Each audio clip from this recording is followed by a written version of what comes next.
Rocket Pat here. Hi guys, it's another rocket day in the jungle. And we are still working on our Sprinter van repair, collision repair. Got the hood. I got it sanded down to 320 so that I can put my first coat of epoxy primer on, probably just one coat of epoxy primer. The reason why I'm using the epoxy primer is because the white paint is going to work better with a gray underneath it than a black. If it were some sort of silver or gunmetal or whatever, I would go with a black, but with a white, I'm going to go with the gray. All right, guys, we're going to get suited up here, masked up. The only reason you need to have a mask on is when you're doing stuff like this. All that other crap is just that crap. All right, guys, let me get masked up, and we're going to shoot this, and then we're going to let that dry, and then I'm going to bring y'all back when I shoot the white.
Alright, that should do it, boys.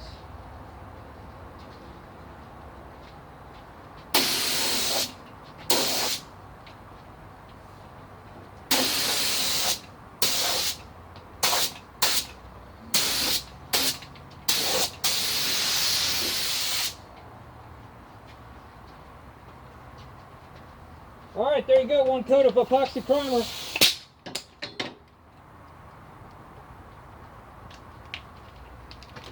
In an hour and a half, I can come back and lay down my first coat of white. I've got a half a quart of white left over from the last repair I did on this thing, less than 6 months ago. And I've already informed the customer that I am not going to be painting the bottom of the hood this time. There's really not any need for it. This is not an iCar insurance job repair. It's get this man back out on the road so he can keep the steaks cold. All right, guys, y'all keep rocking and a rolling and a rolling and a rocking, and we're gonna keep the bluebell cold. Talk to y'all next time.